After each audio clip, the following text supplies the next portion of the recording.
The Jake Asman Show will begin shortly. Thanks to all these great Patreon members who help support the show. Get your super chats ready. Jake will be here in just a moment. If you love the New York Jets, this is the place to be.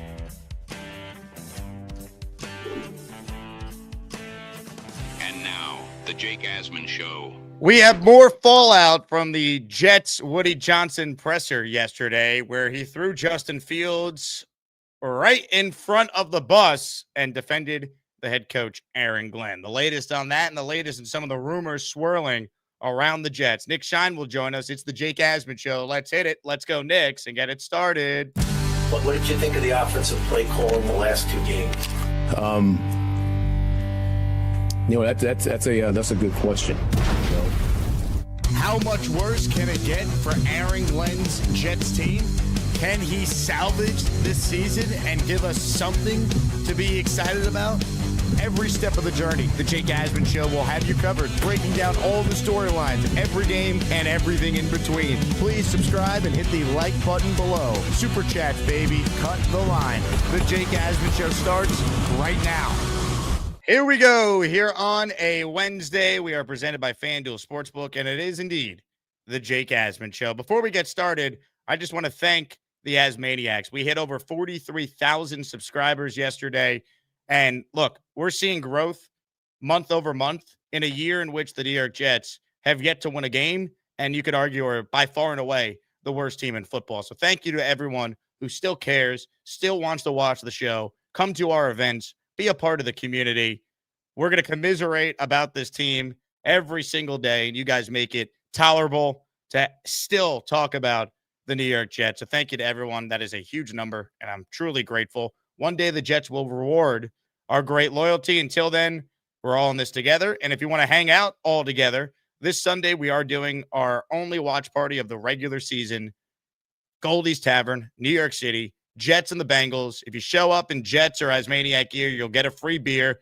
We're going to have the ladies from a couple different alcohol companies handing out free drinks, free samples to people. We'll have a halftime raffle for a bunch of signed items, including the following prizes: framed Breece Hall jersey, signed Wayne Corbett football, signed Kevin Mawai jersey, signed Joe Klecko photo, and Breece Hall photo. So we got a lot on the line. Even if the team stinks, we're still going to have a great time. And Joe Beningo is expected to be there as well. It's a free event. All you need to do is just RSVP by clicking the link to do so in the description for the show. So again, thanks to everyone who supports the show. And I would not be able to talk about this team every day for a living without you. With that said, let's say hello to our good friend. We got to hang out all day long and watch our team fall to 0-7 together. Ladies and gentlemen, live from MetLife, it's Nick Shine. Nick, how we doing, man? 0-7. Woody Johnson is throwing the starting quarterback who's about to ride the bench seemingly under the bus. Your thoughts on where we're at with this miserable team? Did you say if the team stinks? During your promo, you said if the team stinks. Also, congratulations on 43,000. You have more subscribers than people who were in attendance on Sunday at the game. You could probably make that case, honestly. Absolutely. So I'm actually proud of Woody, to be honest with you, because we have watched this guy speak nonsense. And I think this is the first time he read the temperature of the fan base and was truthful and honest and kind of spoke the way we've all spoken on air and in the chat. It's not good. The quarterback play is piss poor. You can't win in a game in a league without good quarterback play. And I'm kind of proud of Woody, man. I mean, listen, I don't like that we're in the center of a drama. I don't like that. But how many times have we heard him get the microphone in front of his face and we all go like this, like, oh, what's he doing? But I still did that yesterday, Nick. I know. A lot of people did. He's the owner of the team. And while, yes, he's not wrong saying Fields has been terrible and a big reason why they haven't won, he's the owner of the team. He can't say that. If you want Aaron Glenn to still try and turn this around, and I'm going to be honest, I have real doubts he's going to be able to do that. I just think it might be so bad we're going to have that one and done talk towards the end of the year. But if you want Aaron Glenn to have a chance to be successful, like he obviously does, as he's trying to back his coach yesterday, you can't throw Justin Fields under the bus like that. He's a team captain. Players respect him. He might not be a good quarterback, but you can't talk about a captain, a quarterback that you just gave $30 million guaranteed to that way, because now Aaron Glenn has to deal with the ramifications of all that in the locker room. Is this team going to be willing to play hard on Sunday, knowing the owner thinks that the starting quarterback is terrible? Like, yes, he's right, but you can't say that if you're the owner of a multi-billion-dollar franchise. It's just not a good look. You shouldn't have said it. That being said, the fan base is furious. I think players are furious. I think Woody tried to take an angle to defend the coach because I think he likes Glenn and wants to keep Glenn. That's the logic behind it. But he made it sound like only Fields is the reason why they're 0-7. And that's not true. He's not good, but there's other reasons why this team has stunk, including his head coach, who cost him a game in London by not sitting down the quarterback that Woody Johnson just said is the worst player to basically ever live. You're 100% right. And I just think that frustration has set in, and it kind of aligns with what I think the organizational plan has been, to go all in 2026 and get a quarterback. They structured Fields' contract where he regresses to backup pay with only $10 million coming in 2026. And I know people might not want to like that or accept that, but where this team has been, you need a quarterback to have a chance. We don't have a quarterback. We don't have a chance. It's pretty obvious to everyone, including ownership. So I know we want the playoff drought to end, but I want it to end where it ends for year after year after year. And that's getting a top quarterback. And if but they could still do that, and he didn't need to say that. That's my whole point. And they didn't go into the year expecting to have a top 3 pick in the draft. They didn't. They went into the year thinking that they could take this team that was horrifically coached last year, and with better coaching, instead of losing 7 games where you had the lead in the fourth quarter, you flip a couple of those games with better coaching. And guess what? Instead of a 5-win team, maybe you're an 8 or a 9-win team, and you surprise a lot of people. 9-8, have a winning season, build culture by letting these guys who are talented but don't know how to win, teach them how to win. And Glenn's made it worse. Woody's comments made it far worse. And I'm sorry, I'm not going to defend Woody Johnson when he's been the one constant for a 15-year playoff drought. And he has the asinine line that nobody understands what the hell he's talking about when he is asked what he would say to Jet fans that lost hope. And he says, if they're true fans, that's not a question you ask. They've been at it for a long time. They know exactly what's going on. I think they're the smartest fans in the world because they know what's going on. We know what's going on. No, we either don't know what's going on, or if you want me to be honest on what I think is going on, Woody, you hired a coach where he is not ready to be a head coach. He is learning on the job, and the toughest place to learn on the job. And their big investment in Justin Fields after you got rid of Aaron Rodgers is blowing up in their face where he's on the bench before we've even reached game number 8 on the season. So, like, they're a mess right now. And he made Aaron Glenn's job even more difficult to try and turn this around. Otherwise, if he can't and they finish with 2 wins or less, there's no one outside of the true hardcore Glenn truthers that are going to want Aaron Glenn to oversee the first pick in the draft where they're taking one of these top guys. Yeah. And both things can be true, right? Justin Fields can be awful and Aaron Glenn can be awful as a coach. I don't think it has to be one or the other. And I just think in terms of the head coach and in terms of the length of the contract, he's your guy till he's not your guy. You're not going to throw the coach under the bus like that. You have to get rid of him immediately. And maybe that's something the Jets are looking to do with Fields. Maybe now they're going to look to move him for pennies. But it's not a good time to be a Jet fan, man. It's no matter what we try to do as fans, no matter how we try to convince ourselves it's going to get better, this is going to be the year. It seems that somehow it just keeps getting worse year after year. And, we're always the laughing stock. We got a kid going viral for saying, I hate this team. Like, it just doesn't stop for us.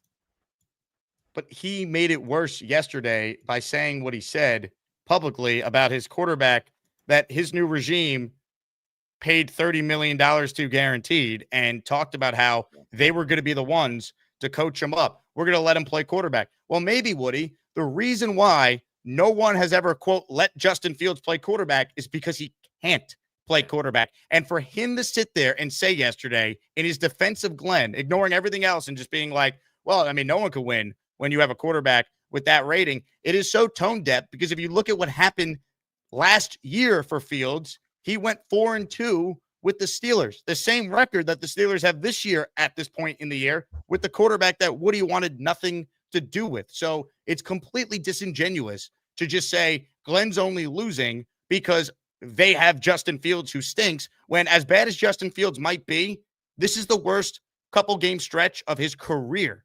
So it's not that he was ever good, but he was never this bad. And that falls on coaching after they puffed their chest in the summer. Aaron Glenn talking specifically to you, saying that you were going to get the most out of this quarterback.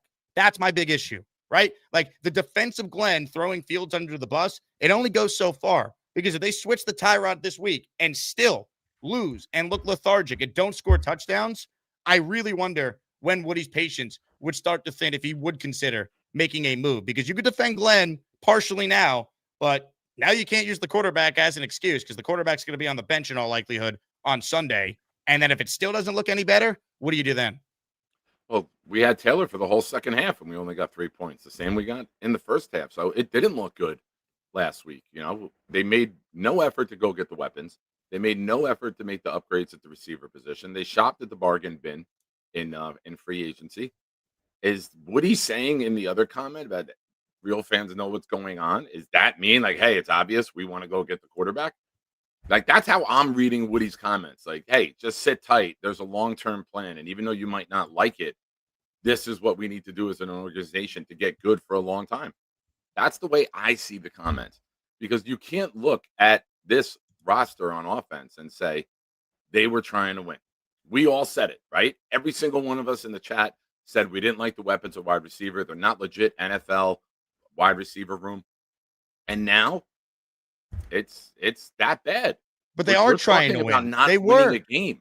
But Nick, they were trying to win. Why no, they split? Said they were trying to win. No, their actions said they were trying to win. They split up Rodgers and CJ Mosley's cap hit over 2 years. They made trades over the summer for Harrison Phillips and Jawan Briggs, realizing that they had no depth at defensive tackle and they were going to get gashed in the running game for the second year in a row. They went out there and made moves that signaled trying to win. Justin Fields didn't need to be signed if their plan was to be bad. Aaron Glenn didn't need to push back on a rebuild saying, no, we're trying to win now, if he wasn't trying to win. He puffed his chest about how Will McDonald's going to be a different player this year because of coaching. And since week one, how many sacks does Will McDonald have? 0. So let's not give them a pass and say, oh, this was actually all part of the master plan to be horrific. You think Aaron Glenn wants to be embarrassed in London by not knowing what he's doing at the end of each half? You think he wants to be embarrassed at home against the Panthers and be the Jet coach, the first in history to have this bad of a record to start a tenure? This wasn't part of the plan. Their plan might shift now where they trade some of these guys because they're so inept, but this wasn't the plan. This was not the plan at all. Their actions were, the team last year was horribly coached. We're better. We are going to be able to take the same players, add a few of our own, and make them better. And everything they've done, for the most part, has been worse, besides maybe punter and kicker. That's it. Well, that's true. I don't know, man. I look at this team. The coaching's bad. The quarterback plays awful. And I think that after they got humbled and after these losses started stacking, you kind of look around and be like, you know what? We can't win in this league without quarterback. And the quarterback play is so piss poor with the New York Jets. Who signed the quarterback? Oh, yeah. What were the options, though? No one knew Daniel Jones. People were furious that Daniel Jones was even going to be considered in the offseason. It was, but the point Justin is, Fields was the best of the bunch. And they're supposed to know. They're supposed to know this. They're supposed to be able to evaluate the options and pick the guy that makes the most sense. The whole thing with Fields was if they could get him to that level, if they can get him to process, if they can get him to read defense. You sat next to me. Scariest thing in the world for me Sunday is watching 5 wide receivers and Justin Fields trying to read a defense when he can't. It's a guaranteed sack or incomplete. He can't read it. He can't process. He can't release the ball on time. And they're trying to do this time and time again. I can't look at it and say that they're trying to win when I see shit like that. I mean, you got to be kidding me though. Like they were trying to win. That's the whole point. And that's why I think you can't trust this regime, and why if they finish with the worst record in the NFL, they should clean house, because they were so wrong about everything with this team. Why would you let them pick the quarterback when the last 4 number 1 picks, their coach didn't make it after their first season? And in a lot of them were fired in the middle of their first season. They got to show improvement right now. They got to show us something immediately, like not at the end of the year when they beat the Saints and then they beat the Bills resting starters to finish 2-15. Like, that's my big issue with all this. Yeah. They were so wrong on everything they said, and Glenn was so cocky about all of it. How do you trust them? And Woody made it a lot harder to get this team to buy back in, because I think those comments are going to hurt people in the locker room. It's harder now for people to go out there and play hard for Aaron Glenn when the owner threw the quarterback under the bus. Garrett Wilson's closest friend on the team is Justin Fields. What's he thinking as he listens to the owner basically say that Justin Fields is the biggest reason why they're not winning games, which is not true. He has not been good, but let's not act like this is only a Justin Fields problem. I mean, he had the audacity to say, if we could just pass the ball, it would look good. Are you kidding me? What a joke. Now, let me say this. Is he wrong, though? No, for the last can't complete a pass. No, right? but they also couldn't get a stop the first 5 no games. Yardage. He's not wrong in his assessment. He might do the be first wrong 5 for games saying it, but he's not wrong with that statement.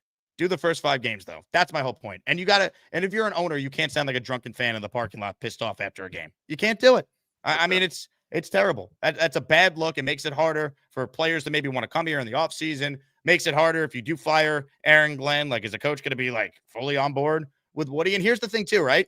He's going to probably start Tyrod this week, right? We all think Tyrod's going to start after the owner said what he said. Tyrod's known for getting hurt. Can you even go back to Justin Fields at this point? Is that relationship now ruined because of the highest person in the organization threw him under the bus? So that's a problem. I mean, if Tony Adams got benched, are you looking at Fields being inactive this week? Is Brady Cook going to be your quarterback too? How bad is this now? What's the message to Glenn? And during here's the other hug, thing too. Does he hug him like John Cena? Go bench him. Here's the other problem too, right? Now you look at next year's situation. We all know they're going to take a quarterback. Well, the thought was Fields is under contract. He could be the appropriate bridge until that guy's ready. Can you even have Justin Fields stick around as the bridge after these comments? And if you move on from Justin Fields, if you release him, $22 million in dead cap now goes up against the Jets next year. You already have $35 million for Rodgers next year because they chose to split it up over 2 years, which makes no sense and backs up my point that they were not planning to suck and tank. They're just really bad at their jobs. So the only excuse fans can make to try and justify the bullshit we're watching on Sundays is that they're doing it on purpose. But now, if you have to move on from Fields and get a different veteran, like what the Giants had to do with Russell Wilson before Dart was seemingly ready, it can't be Fields and $22 million goes up against your cap. It's just completely unnecessary. And the owner cannot help himself. It's bad enough he hired another first-time coach from a defensive background and a first-time GM who are learning on the job in the middle of a 15-year playoff drought. But to say what he said now makes Glenn and Muji's job a lot harder, not just this week and the rest of the year, but going forward into the offseason if they even survive. Yeah, that's the thing. If they survive, if somebody else comes in, they're going to probably look to bring in one of their veterans who know their system and know their scheme to help mentor and teach the young quarterback. But that's a conversation for down the road. It's frustrating, man, and we're all trying to cope in different ways. It's no one saw 0-7. Even the Allens of the world didn't see 0-7. He may have said 1-6, but I don't think he said 0-7. I don't think anybody had us winless at this point. So it's not fun being a Jet fan right now, man. For all of us, this sucks on so many levels. Like, a kid can't even walk into the game, and now he's viral, and he's known for life as the face of our fan base with his opinions it takes.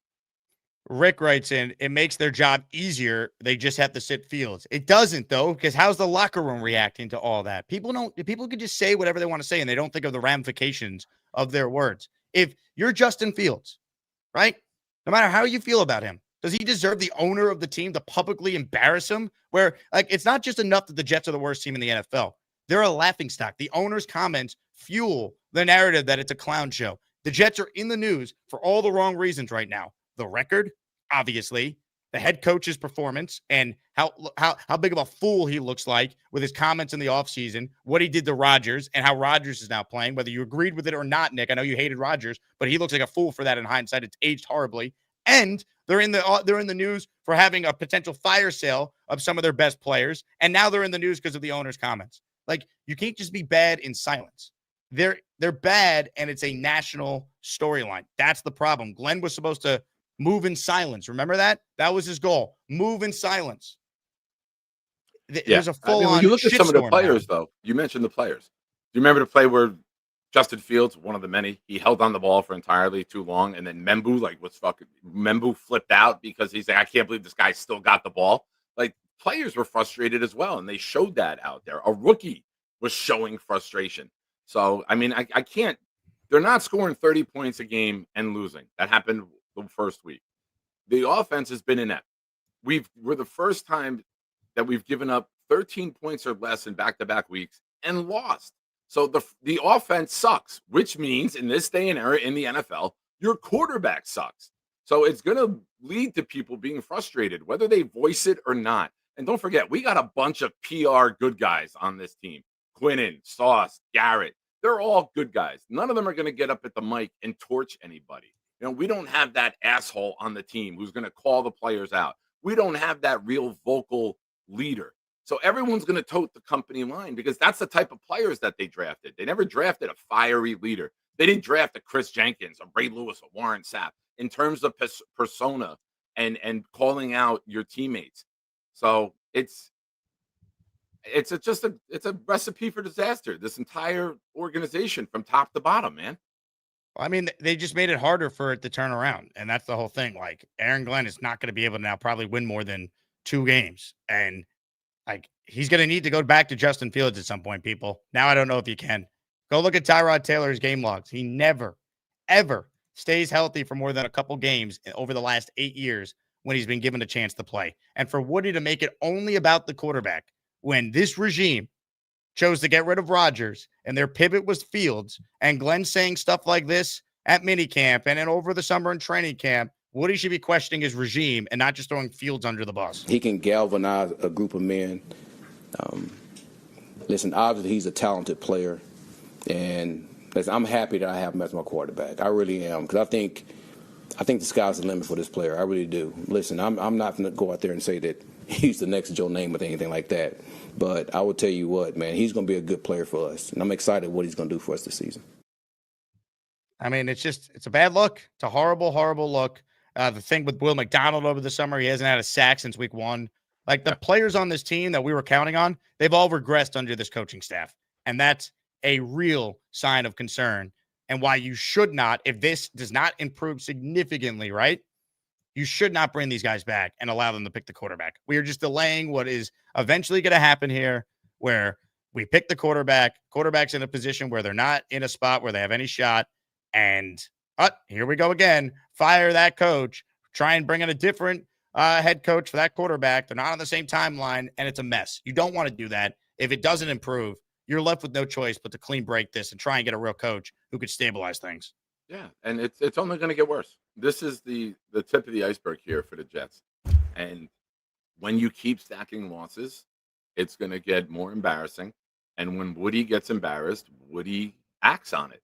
So we saw him do that last year in London. He got embarrassed in front of his buddies. He fired the coach after 5 games.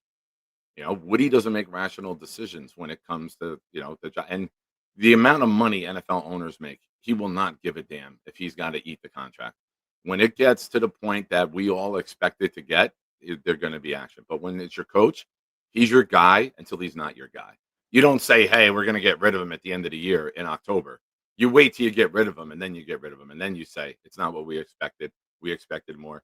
He was a great Jet, but unfortunately, it just didn't work out here. We wish him the best to him and his family. And you give the company line, and you move on, and you hopefully go find a real head coach. But that's the direction that this is heading. Because when it's not even halfway through the season yet, and this is the narrative, it's going to get much worse. It usually doesn't bounce back. We're not going to go win 6 of the last 10. It's not going to happen. Comments, questions, super chats, cut the line. Let's talk about today's raffle, our new weekly prizes. Sign Walt Clyde Frazier jersey in honor of the Knicks kicking off their season tonight. I will be at MSG later, so if you're going to the game, come find me and say hello. Prize number 2 this week is a signed Wayne Corbett football. So we got 2 so far. I will add more based on how the week goes. End of the show today, I will give away a Jets jersey of your choice. But I also will throw this in as well. 2 prizes today. A Woody Johnson inspired, if we can just complete a pass, it would look good, t-shirt. You can have it in white or black from jakeasman.com. So gift away to be entered in our jersey raffle, our weekly raffle, and our t-shirt raffle at the end of the show. Joey starts us off and says, I don't think Glenn has been good so far this season. I say this for all Jet fans. Hashtag we want Gase back. Tell you what, Adam Gase would have a win right now, as sad as that is. That's how bad Glenn has been. He has been the worst Jet coach that I've watched to this point, and I pray he turns it around. But I think the job is too big for him. Yeah, and who would have thought that 3-game stretch against the Redskins, Raiders, and Giants, where Gase and Darnold scored 34 points in each game, would be the highlight of our last decade. So sad. The Jets can't just score. Like it's unreal that in the NFL they can't score a touchdown. Like, and they can't score a touchdown in the first half since week 1. Like, that's my whole point. People could say, "Oh, it's all the quarterback." Nah, man, it's the coaching too. Because as bad as Fields has been, go look at what he did in Pittsburgh. Go look at what he did in Chicago. This is the worst stretch he's had since he was a rookie. He's never been this bad. And they promised they were going to be the reason that he was going to break out. They compared him to Darnold. They compared him to Mayfield. They said that we're going to be the ones to coach him up. They said it, but they didn't do it. I mean, you're going to say the right things. You're going to say we have a plan. You're going to say we have a vision. You don't need to say that. Why yes, are they saying? When you get the job as a head coach, you're going to sell yourself to everybody. You don't say you're going to put the blueprint out there. You don't make promises. Didn't work. Manage your expectations. You don't come out and say that was their expectations. They just haven't met them. Well, that's a problem. Difference. That's a problem. That then if you're saying that's why they're probably all getting fired. Well, because do you think they should be fired? Expectations. Do you think they should be fired? Because you were a big Glenn guy. I am a big Glenn guy, and I'm still on record as saying this. If it doesn't turn around and he doesn't show improvement as a game manager and decision maker, he's gone. But as of right now, I'm leaning he's gone. I might not like it because I love Aaron Glenn. I lived through Aaron Glenn being a player. I don't want to see him be embarrassed. This is why, though, I never wanted Don Mattingly to manage the Yankees, because I knew there'd come a point where you have to hate him. And that's where Glenn is now. So it sucks. This is why I don't think you should go back to the well. It very rarely works out when you try to bring a player like that. I know you're going to mention Mike Vrabel. I'm going to preempt you and do it myself. But, they had Gerard Mayo, who's a former player. That didn't work. So I don't want to hate a Jet great. You know what I mean? I wouldn't want to see Nick Mangold be a part of the coaching staff. And shout out to him. Samini just tweeted he's one of the 52 finalists for the modern day Hall of Fame. Hopefully he gets that. He deserves that. But it sucks, man. It sucks on so many levels, man. D'Amico Ryans, we can nitpick what sucks more than, but Field sucks. Glenn sucks. The plan sucks. The game plan sucks. The decision making in game sucks. The play calling sucks. When you're letting Fields, when we're running the ball in the beginning of the game, you heard me kept saying it. We're running at 5 yards a clip. Why are we throwing it on first down 3 straight drives? And then it ends up in dead drives. Hey, at least we have the power of friendship, though, to try and turn the season around. Those hugs that Woody's going to give to Aaron Glenn. Oh, I thought you were talking about us. He's going to whisper sweet nothings into AG's ear and say, "I believe in you. You're a good coach. Trust me, I've been around great coaches like Adam Gase and Robert Saleh. Jeff Ulbrich, you're a good coach." J-Boy has gifted 5 channel memberships. He's the first to do it today. He enters our jersey raffle at the end of the show for 5. Really an absolute phenomenon. I hate this team. When you get this allegiance to a team, I was born into this, and it sticks with you. I'm always a Jets fan, but I'm thankful we have fans like this. I hate this team. Joke. Absolute joke. J-Boy, thank you, though, for supporting the show. Mike Perez in the raffle for 2. The statement by Woody was awful. The only fan base with the worst return on investment. You can never call a Jet fan a bandwagoner. Nobody signs up for this type of pain. We've been a meme since September. I think that's what kills me the most, Mike. I had low expectations for the season, right? I had them at 6 wins. It was 6 or 7. It was 7, and then it went down to 6 when AVT went down for the year. We all did not expect this. And my big thing is, if you're the Jets and you hire Aaron Glenn, he was supposed to get rid of the LOL Jets narrative. And he has the audacity to say they're not the same old Jets. And since then, they've only been worse. They already started 0-3, and he said they're not the same old Jets. And then since then, it's been debacle after debacle, and it just never seems to end. I'm gonna do my silly dance, because we're built like shit. What kind of a question is that? We have the moral victories. My team has no wins. No wins. Woo! No wins for life, baby. Jets and the Bengals on Sunday. Will it be Tyrod? Will it be Fields? I will say, for sheer comedic purposes, after Woody Johnson threw his quarterback directly in front of the bus. Forget being under the bus. That bus was going 100 miles per hour, and Woody just pushed Fields right in front of it. It would be hilarious if Glenn's like, going to go with Justin Fields this week. We believe he's going to bounce back. How about this? When, say, for example, that happens, and Fields has a great game, and then in the locker room, Woody's got to come down and present Glenn with his first victory game ball. And what if Fields is like the star of the game standing right there with him? That'll be a moment in Jets history. You can't make it up. All right, phone But lines we're not open. going to win, so we're good. Screw that narrative. Never mind. Phone lines open. Gusbuster Umbrella Hotline link is pinned in the comments. We're giving away a Jets jersey of your choosing during the show. So you pick the player you want. You can pick Fields. I doubt you will. Brees Hall, Garrett Wilson, Sauce Gardner, Jermaine Johnson, or Quinnen Williams are your choices. And I'm going to give away, in honor of Woody's incompetence, a "if we can just complete a pass, it would look good" shirt from jakeasman.com. All right. Let's open up the phone lines. Glenn's going to talk in about an hour or so. It'll be the first time he will address the comments from the owner. We'll see what he says.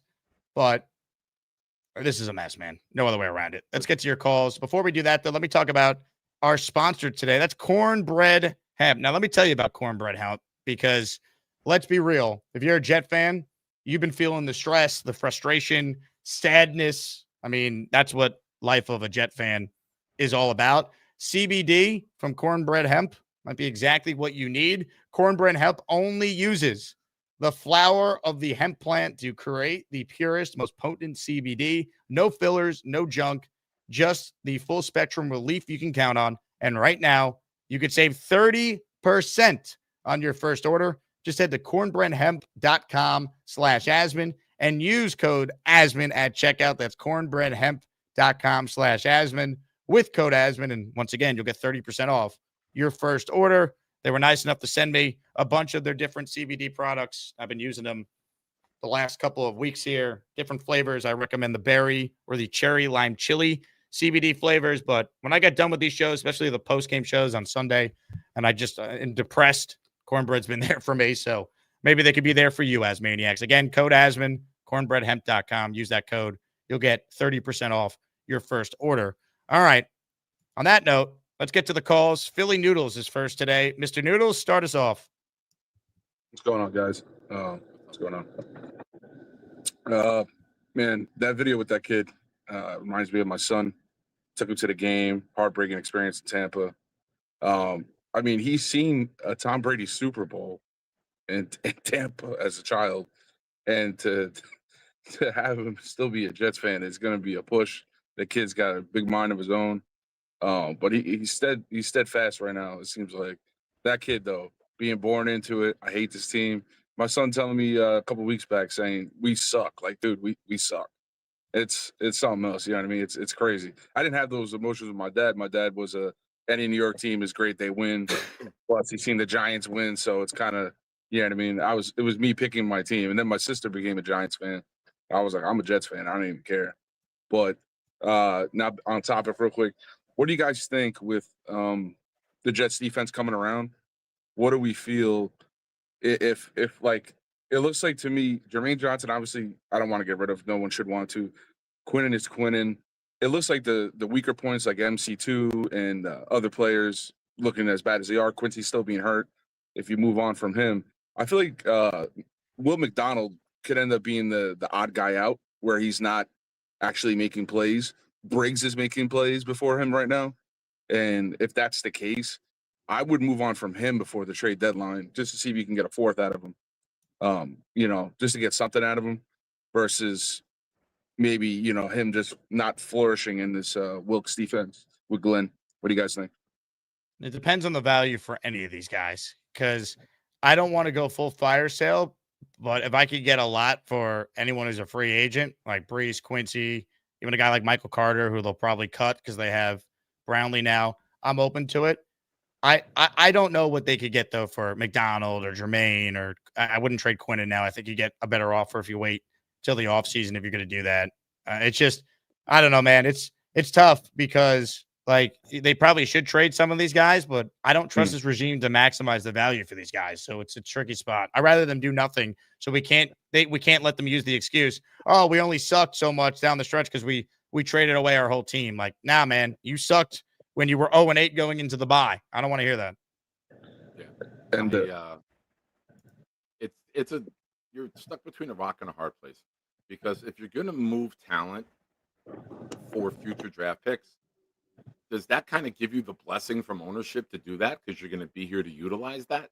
You know what I mean? If you're going to do the fire sale, do you receive carte blanche? Are you able to do whatever you want to do because you know you have the job security if you're Muji to be here? And are Muji and Glenn a team? I like the draft from last year. I really do. I think it's one of the better drafts that we have. And I think throughout the course of time, when you get a quarterback and you see what Mason Taylor actually becomes when given the ball on a regular basis, and then, AZ Thomas might be able to play this week. If Sauce has a concussion, they didn't let Fields play when they traveled to Miami. I don't know if he'll get cleared to play. So we might see our first large dose of AZ Thomas at corner, more showing flashes, So there's some things here that I like in this class, and I think it has the potential to be better than some of the ones that we've had in more recent years. Now, is that just the Jets having a low bar to clear in terms of draft? Maybe. I'm showing a little bias with that. But do you receive that freedom to trade proven talent for draft picks and then not be here to make them? So that's going to be an intriguing thing, a discussion for us to have if we start selling off guys. So the last thing I'll say before I get off is that hilarious. I really hope it's not legit. Rumor out there that the Jets are still looking for a punt kickoff returner for special teams, and they're willing to trade for that on the market. Some reporter leaked that. I hope that's not the case. Mugi, I thought he's done all right, like you stated with that draft class, and then him getting Briggs, him getting Brownlee Jr., him getting Harrison Phillips, just because, you know what I mean? I think he's cooking. But if that's the case for a kicker or a punt returner, that's just a little wild. But yeah, well, those you can get off practice squad. I don't think you have to. Yeah, I think so too. There's practice squad guys are filled with returners and gadget guys. You know what I mean? There's just not a full repertoire of talent to make the roster, but there's return guys all over the place on practice squads. So I don't. They should not acquire a returner and give up any significant capital at all. At all. And let me say this about Muji. He's not doing a good job. All right. Let's stop with I like his draft. You're supposed to hit on the 7th pick in the draft. You're supposed to hit on pick 42. That's the bare minimum. Hit on some day 3 guys. All right. Maybe Malachi Moore is a good player. That will be a win. They deserve credit for that. You want to give credit to Muji for Briggs and Brownlee and Phillips, those trades? Great. Then give him criticism for completely neglecting the defensive edge position the entire offseason and retaining Michael Clemens. And their solution to that was trading up for Tyler Barron.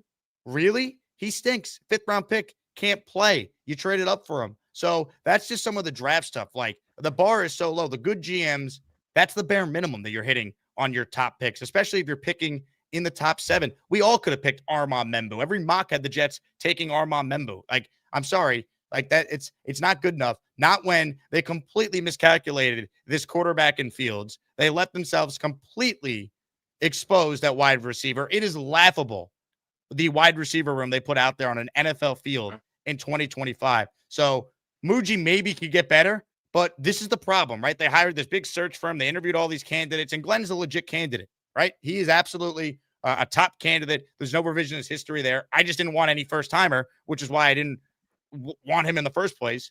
But GM wise, no one knew who Darren Muji was. He came out of nowhere. So sorry, I'm going to question Darren Muji because it looked like he was doing a lot of things that were very unconventional throughout the offseason. And a lot of our criticisms have turned out to be right. And we should have known more than the brand new people who are supposed to know all and make the right decisions. Are you, it sounds like you are. I just want to make sure. Are you in the mindset that they both go together, Muji and Glenn? Not neither one, like Muji doesn't get to stay if Glenn gets fired? Why would Darren Muji get to pick a coach or be a part of a coach search? Okay. All right. He's only here because of Glenn. And Glenn and Muji work in a tandem. Woody referred to Muji as Glenn's sidekick. If Glenn goes, Muji goes. You blow the whole thing up and you bring in a real football coach that could find a GM that they could work with. If they're actually going to listen to what I've wanted forever, an established coach who's had success, preferably on the offensive side of the ball. It needs to be an offensive coach if you're going to be taking a quarterback, which they will. Like, that's how you could turn this around. Woody won't do it because he's Woody Johnson, and that's why the Jets never win. But this does not need to take that long to fix the Jets. If it continues to look this bad and Glenn's as bad as he looks, you blow the whole thing up. You bring in a legitimate previous head coach that's had experience on the offensive side of the ball, find a GM he can work with, evaluate the quarterback, get that pick right, and you'll worry about the rest of the team after that. It all starts with the quarterback. The Giants roster was not thought to be that good, but they hit on darts, and now all of a sudden they're fun to watch, and there's hope, there's optimism. You're excited to see what it looks like. Get the quarterback pick right. Aaron Glenn's not qualified to get the quarterback pick right after he struck out this badly on Justin Fields and puffed his chest out. They're going to unlock him and let him play quarterback. The reason why no other team let Justin Fields play quarterback is because he can't play quarterback. He stinks, and we knew this. Don't compare him to Darnold. Don't compare him to Mayfield. Everything they said is embarrassing, and how the Rodgers thing was handled. I mean, just the ego, the hubris of this staff to think that they could be the ones that fix Justin Fields. Delusional. Anyway. You got the Knicks tonight. Thank God. I need to take some of these right now. Shout out to Cornbread. When the Pats got rid of Mayo, who was the great Pat they replaced him with? Another great Pat and Vrabel. If we replace Glenn, it's going to sting more. If we replace Glenn, it would suck, but I don't think it stings that much. He had his chance. It doesn't take away from the fact he was a great Jet. He wanted this job. Awesome. Should have been better at this job. Shouldn't have been as arrogant when you first came in. So I don't feel bad for Aaron Glenn. I'm rooting for him. I hope he turns it around, but I'm sorry. I got to do what's in the best interest of the franchise. We have Jet fans have suffered enough. We're not just giving this guy another year to ruin a quarterback when we just watched what happened in Tennessee and Chicago and Jacksonville. And the list goes on and on and on of these quarterbacks that get freaking ruined because of incompetency with their organization. And we should not allow another high drafted quarterback that the Jets are going to invest in to be put in a spot where we won't even know if they're any good if the coaching remains this bad. You can't do it. It's not worth it. So you're all in on following the Patriots blueprint and bringing in former Jet great Josh McCown? He'd be better than Aaron Glenn. At least he's an offensive guy. We'd be better right now. I want someone with experience. Mike McCarthy, Cliff Kingsbury. I just couldn't think of a former Jet that had any head coaching talk around them except McCown. So I had to throw the name out there for you. I'm trying to loosen you up a little bit, man. I see how tense you are. Yeah, because I hate talking about this team. Let's see. Sean says, after Woody's comments, it's obvious Glenn is safe. I disagree. He's backing his coach as he should. Robert Kraft backed Gerard Mayo in season 2. That's what Woody's supposed to say. But he shouldn't have thrown Fields under the bus in an attempt to save his coach. He made his coach's job harder by doing that. That's my whole point. He should have said, it's not going the way we want. We understand that we need to be better. I have complete faith in Aaron Glenn and this coaching staff that we hired. And Jet fans, I know you don't think it's going to get better. We promise if you stay with us, we are going to show improvement. You will see. That's all you have to say. Instead of saying, if we could just complete a pass, it would look pretty good. Be an owner. Be a leader. Don't sound like a drunken fan in the parking lot at L5, disgusted with the way the team is playing. You're a billionaire. Act like it. Yeah. More calls. Jordan's next. Hello, Jordan. Jake, you're angry this morning. I'm tired of it, man. I'm tired of it because honestly, I never wanted to do they're never going to win with Woody. And I'm just like, if you hire the right people, but it's like when it starts at the top, when that's how inept this guy seemingly is with those comments yesterday. And like, he's not wrong saying Fields sucks. You can't say it if you own the NFL team. You can't say it. If you want Aaron Glenn to have a chance, you made his job harder for no reason. I agree. I totally agree with you, Jake. But to get off the Jets and think about the future for a second, because I know Nick is a college guy. How do you feel about the guys that I have listed here for the future quarterback of the New York Jets? Me personally, I want Ty Simpson or Dante Moore. Those are the two main guys I want. I'm all about Mendoza right now, but Simpson's starting to catch my eye. Simpson, I think, is Mendoza yet. I mean, Moore yet. I think the reason why I'm not so high on Mendoza is because when I watch him play, like, we need a quarterback that is a leader, and is a pass-first type of guy that can make all the throws. And I don't know. I just don't really see it with Mendoza. Sorry.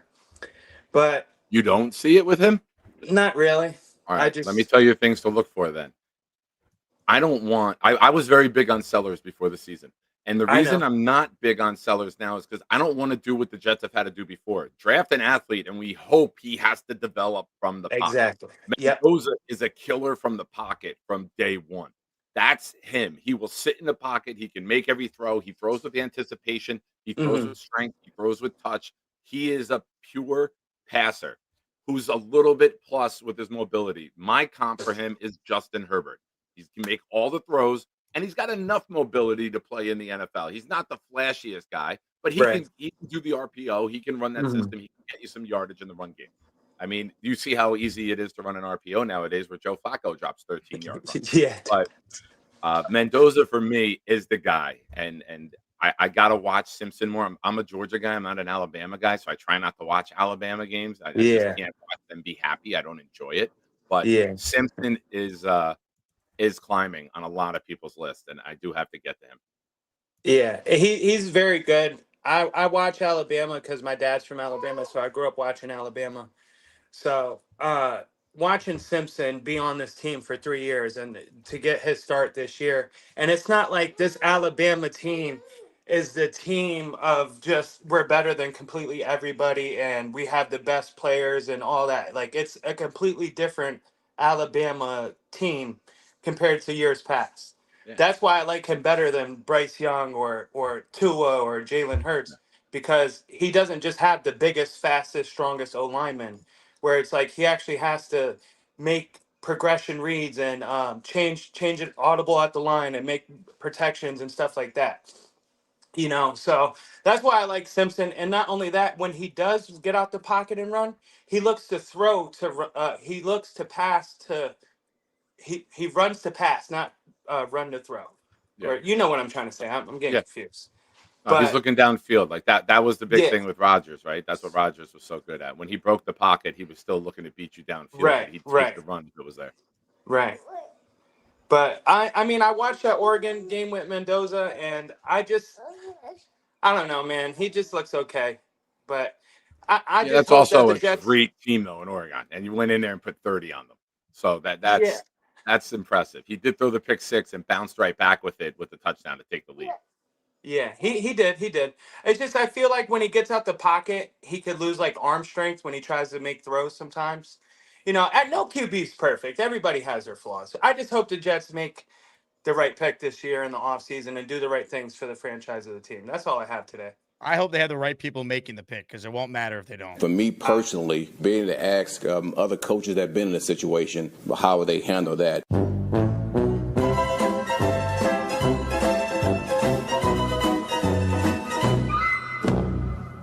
Don't worry. Woody Johnson will hug Aaron Glenn this week, and he'll tell him, hey, man, you got to start Tyrod. I mean, if we could just complete a pass, we'd be pretty good. Gonna give away one of those shirts at the end here. Super chat from Big Countries in the raffle for 2. We're gonna give away a shirt at the end of the show and a Jets jersey. So enter the raffle. If you don't win, next week you have a chance to win a signed Corbett football and a signed Walt Clyde Frazier jersey in honor of the Knicks season returning starting tonight. We'll be so jet-like if we have all this drama now and we go 10-7. Well, at least we could. I mean, it's the lay off the drugs, Big Country. 10-7. 10. You think this team is winning 10 I'll take football a games? scoring 10 points on Sunday. Forget 10 wins. I'll take 10 offensive points. That means we get a touchdown. 10 wins. You mean the Jets are going to win more games than they have in a decade? Really? Tell you what. You know what's one thing missing from that T-shirt? It's the Woody chain hanging from the top. If you would have blinged it out with the Woody chain, that would have been perfect. Gator, can you make any adjustments? Can we get the Woody bling on there? Can we add the Woody bling to the logo? That'd be pretty good. Hey, take me out for 1 second. I'll be right back. Bill Clinton says, Jets going to ask Tannenbaum which quarterback to pick. I mean, get ready for my radio show Sunday morning with Mike T. Oh, I have a lot to say to him. Oh, do I have a lot to say to Mike Tannenbaum? He will try and defend Glenn. I'm sure he will. And we will have a very interesting conversation. And I'm sure he'll try and defend Woody. Good luck trying to defend those comments, Mike. I'll let you know in advance. I am not going to sit there and allow you to be like, oh, that's what an owner's supposed to say. What?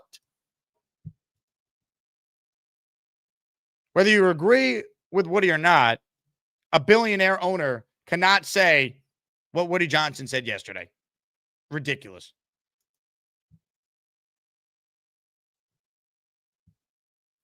Nick says Jets were not trying to win. Here we go. The revisionist history. They were not trying to win. No, actually they were. They split up Aaron Rodgers' cap it over 2 years. CJ Mosley's cap it. They split it up. They gave Justin Fields $30 million guaranteed. If they were going to try and lose, why would you pay any quarterback anything? Just keep Tyrod under contract. Have Brady Cook and Adrian Martinez be your quarterback room. Boom. Why would you go out there and why would you spend $36 million guaranteed on Brandon Stevens? Why would you go out there and, dare I say, make trades before the season for an aging Harrison Phillips? Trade for Jawan Briggs. Why would you in season trade for Brownlee? This team's trying to win games, man. They're just really bad at it. So the only plausible thing Jet fans are doing, some Jet fans, I think the real Jet fans, right? The ones that Woody referred to that says, they know what's going on. Yeah, we know what's going on. You hired incompetent people, and we're seeing it. And now they're going to try and move the goalpost that this wasn't part of the plan.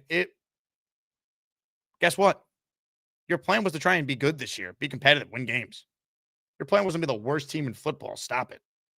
Nick Shine back with us now. Everything okay, Nick? Yeah, I just had to take medication. I forgot to do that. More calls, shall we? Let's say hello to Jack Straw, who's next. Hey, Jack. What's up, Jake? What's up, Nick? Jake, 2 days ago, I called you wondering where Woody Johnson was. He's been suspiciously quiet. And then yesterday, I have the misfortune of having to hear him actually speak.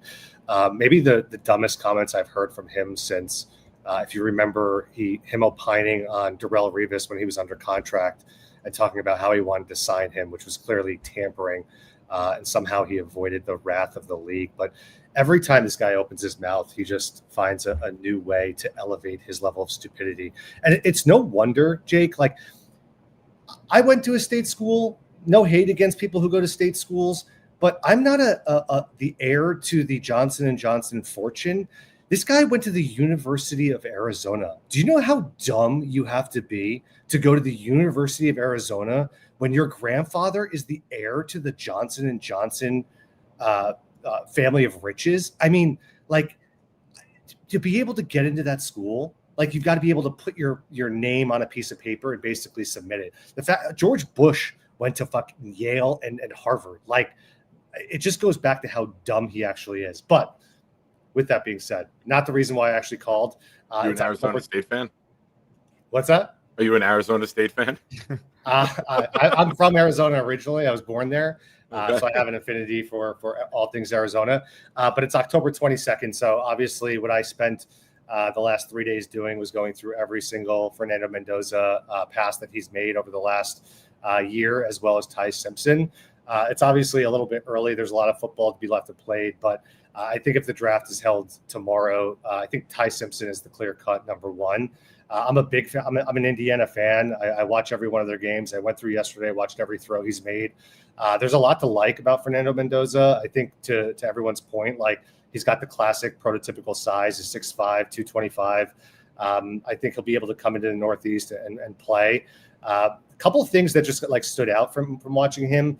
A lot of what he does is just within 10 to 15 yards of the line of scrimmage.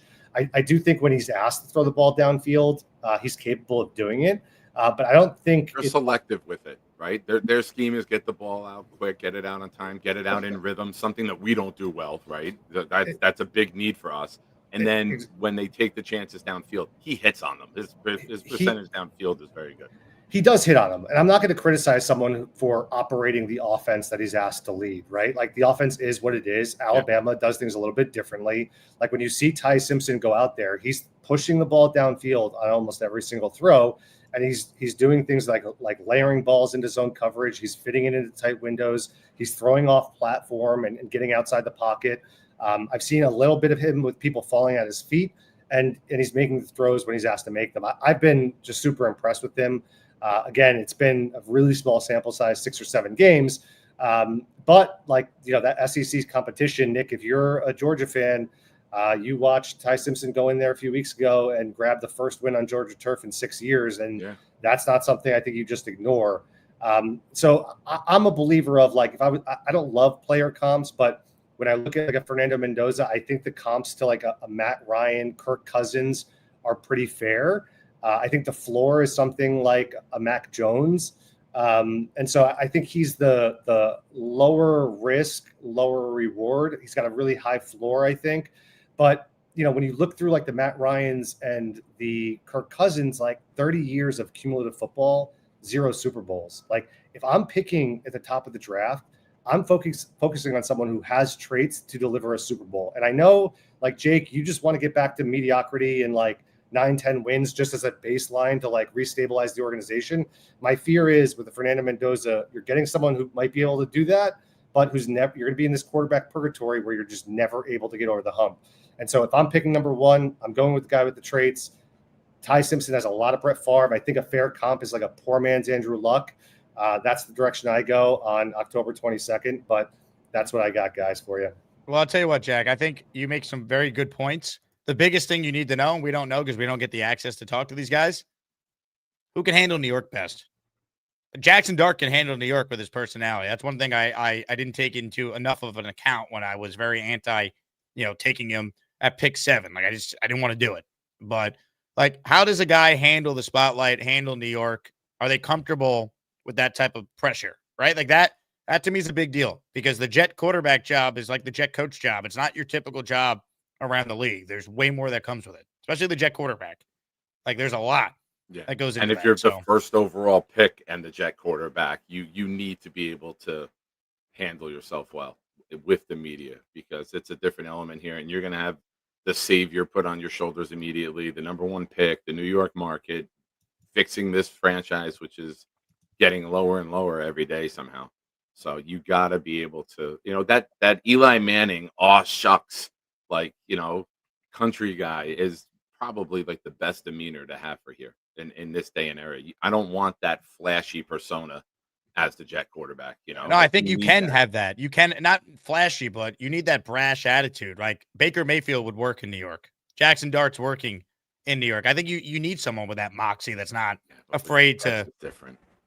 Yeah, but like that. Giants fans are more accepting and more forgiving and not so negative. Like it's. But if you win, that resonates. Yes, but you either need. I think you need someone. Like Zach Wilson was the wrong personality for New York, right? I think you need someone like Eli, to your point, or you need someone like Baker Mayfield. Like you need one or the other. Darnold had the right personality. I agree. Darnold had the right persona.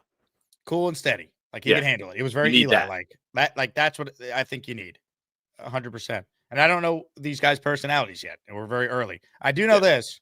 The trend of the last 4 number 1 picks in the draft getting their coaches fired in year 1 is exactly why if they're sitting there at the top of the draft, they should not allow Aaron Glenn to make that pick. As someone in the chat, our guy Mike Durambo said, the Jets need their Matthew Schaefer. I'll tell you what, if the Jets get the number 1 pick and find the equivalent of Matthew Schaefer like the Islanders did, this franchise is going to turn around very quickly because that kid is unbelievable what he's doing at 18 years old. He's already one of the best players at his position in the league. He's been phenomenal. I mean, he's setting records for points in his first 6 games. Great. So I can only hope that, the Jets could model after the hockey team I root for because they clearly got that one right. But never forget, Nick, if Aaron Glenn's making the pick, we already know what he looks for in a quarterback. What do you look for in a quarterback? Like, what's an Aaron Glenn quarterback? A winner. So that's why he signed Justin Fields, who the owner said yesterday, if we can just complete a pass, it would look good. Only the New York Jets. Again, that if word keeps showing up. We just can't, Jake.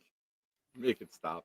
Right now, only 6 people have entered the raffle. I've been in a bad mood. I feel bad. I'm gonna gift 5 memberships to the community, and if you get one, you're in the raffle to win a shirt and a jersey at the end of today's stream, and you're in the weekly raffle to win the Clyde Frazier signed jersey, the Wayne Corbett signed football. I'm going to be adding some other prizes, but I'm gifting 5 right now to the community. So if you hear your name called, you are entered in our raffle and you are officially a channel member. We're the freaking New York Jets, so we're shit. Timothy Looper, Jen G, Ren T, Invader Zin, Johnny 451, all receiving a gifted membership from yours truly. We will enter them in the raffle. All right. Let's get to more of your calls here. Let's say hello to Black Gypsy, who's next. Mr. Gypsy, how you feeling? I'm good. It's a great season. I mean, good morning Vietnam, basically. So, so many. What the guy was saying before, the last caller, he is right about Simpson, but what I like about Mendoza can read the defense better. Mendoza's comp is Drake May, if we're being honest. Like, he is as close to that as you're going to get. He's not Herbert. But we'll see. I want a dart, but everybody made fun of me in the Asman chat when I said I wanted dart last year. Like, oh, you're an idiot. The big fella didn't. The big fella didn't. He was with Maybe I didn't. I didn't want Dart at 7. I all the reports where he needed to sit and develop, and I'm like that's kind of what Fields is supposed to be the lottery ticket for. I wouldn't have done it at 7. I did say though, if they trade back into the first round and they have conviction, I'll live with it, or take someone in the second round. I didn't want him at 7 though. In hindsight, would I rather Armand Member or Jackson Dart? Obviously, if I could do it, I would have taken the quarterback for sure. Take Dart all day. All right. So for anyone that's talking shit about whether AG knew what was going on with Fields, like, you can just tell there's no plan. There's no communication between the coach, the offensive coordinator, and the defensive coordinator. I think maybe in the last 2 games, Glenn went and yelled at Wilkes to tighten up on the defense. That's the only thing I can see just in the background. But I know he doesn't talk to his offensive coordinator because he says so in press conferences. Like, there is no communication. Like, I don't see him in the game going over to the OC and saying anything to him. He's just standing there, just with his headphones on, hearing the plays and not giving a fuck about what's being called. So I don't want Glenn. Like, I love Glenn as a player. I think he's an awesome player. But as a head coach, right, so far, your decisions that you made, you wanted Fields. Now, that is a very important point to make. Because there is another level to this, and I'm going to bring it in. Let me finish it. As a black coach, you wanted to bring a black quarterback in and a black defensive coordinator, all right? Like, he did this on purpose. There's other guys out there he could have got. He did this on purpose. He wanted to prove a point. He wanted to prove that he could take the black quarterback that can't throw the ball and use him correctly and win some kind of fucking grace, which is the reason why he took him. He had I don't know belief about that. I don't think I'm Jake. As a black guy, we always have this conversation, right? Black quarterbacks. He took him for a reason. Like, he definitely took him for a reason. And why he stood behind him was that reason. He wanted to see if he can get him to be better. Cool. I'm with that. I want you to do something like that. But here's the thing that he didn't do. But I don't think he hired Wilkes because he's black. I think he hired Wilkes because he's been a head coach twice and he's had success in the league before. He brought his buddies in. They've been He had friends no for a long relationship with Wilkes. Like, they never coached together. They know each other. Like, I mean, Tony coaches don't Dungy- know each other if you've been around. Look, either way, whether I'm wrong or right, it is a part of the conversation because it's been a part of the conversation in football for a long time with the black quarterbacks. All right. So he gets this guy in. Right, but cool. the best quarterbacks in the league, a lot of them are black already. I think we've moved past the stereotype. Oh, black quarterbacks can't be successful. The best We players- haven't, more than half the Jake, starters we in the haven't NFL moved past are it. minorities. We haven't moved past it because we talk about Fields not being able to pass the ball all the time. So Well, it's we say that still about Zach That has Wilson. nothing to do with race. That just has to do with ability. Dude, the best quarterbacks in Look, the league look. are Mahomes and Lamar Jackson. They're both black. I- Jaden Daniels is black. The I top know. Caleb Williams is black. The I- top players in the league are going I- number 1. They're black. Look, so in the chats, you always see it. People will always say it. Now, maybe you have evolved past that point, but it still is a conversation. The league has evolved past that point. Yeah, but people still haven't. Over So half the starters in the league are black right now. There's still, the conversation is still there. And that isn't even my point that I wanted to Yeah, argue. but for fans, maybe, or racist people, but That's a pretty big comment to throw out. But it is a point though. And as a black person, I'm telling you, it's conversations that we have. So like it Right, is. but I don't think Aaron Glenn is having that conversation when evaluating his best options to I win. think so, He because- hired Wilkes because he was qualified, and he thought Fields would be someone that he could make All right, work with because Fields had good numbers against him. But that's the problem, right? Okay, Like, so by that point, right? By that point, by saying that right there, you brought Fields in, right? You think Fields is a good quarterback. Why did you not have a plan for him? Why did Ashton not have a plan for him? it didn't work. Their plan is not working. There was no plan. That's the whole No- point. Whatever plan nothing they was- had, it hasn't worked. They worked for one game, and then teams made adjustments after the Steelers game, and they haven't been able to figure it out since. Nothing was catered to him. Like I'll give you a catered offense. Jalen Hurts has a catered offense to him, right? All his talents are shown every week of what he can do. None of Fields' talents are shown in the play call that Angstrom calls, which means he has no idea how to use the quarterback. He's he also on his third team, though, in 3 years. Like, he's never been a good quarterback in the league. He's never been this bad, but he's not good. He's never been good. All right, so exactly. So you've seen a guy lose for basically his whole career. He has 1 year where he's good under Tomlin. You come in and you shit on Tomlin, you shit on Saleh. So you're saying that you're going to be able to coach Justin Fields up, right? And then you have no plan for Justin Fields. Like the same thing with Brees. He fucking on the sideline was like, "Oh, Brees, we're going to use you in this mode, and this is how you're going to unlock you."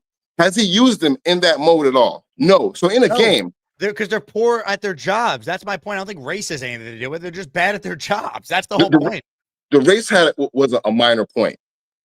Well, to be fair, if you start throwing that around, it's a pretty big thing. But it is how we look at it. Like I'm telling you, I get it. That's how you look at it. I'm telling you, it's not just me, Jake. It's a whole bunch of black folk having this conversation. Right. Aaron Glenn would have a serial killer be his quarterback if he thought it gave him the best chance to win. These guys are maniacal competitors that are judged on wins and losses. They want to win. So okay, we'll take the race out of it. Right? I know it's factual, but we'll take it out of it. Okay? It's not, but take it out. And your points, the other points I agree with, right? They're supposed to have this plan and they haven't executed the plan. That shows their incompetence, which is why I'm making the point that if they don't turn it around now over these next 10 games, I don't want this regime, Angstrom, coaching up a rookie quarterback when he's had no plan for Fields. He's not even trying. Like at least show me that you're trying to do different things. They're not doing it. Brees Hall did not have a target in the game in London. They knew Garrett Wilson wasn't playing this week. How many targets did Brees Hall have in this game Sunday? 3 total. That's not good coaching. That's to my point. There is no plan at all. So with the fact that there's no plan, I don't want him to draft. I don't want him to trade any of our players that we have.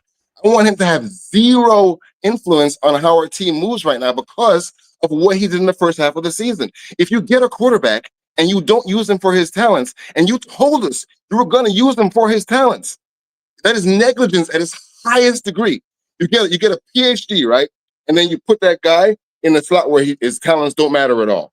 You have him do something totally different, and then you have the owner shit on him. Like it's bad all around. Like yes, it is. The way he did it was horrible. The way he wanted to win. This wasn't we're gonna tank. He made us believe that he was going to win. We're gonna win games this year. 0-7 was not in his playbook. We were going to come out and win games. We have not won any games. We have not planned any. Like the first game was the best game for the OC. After that, there was no plan. Justin Fields was dropping back and passing the ball.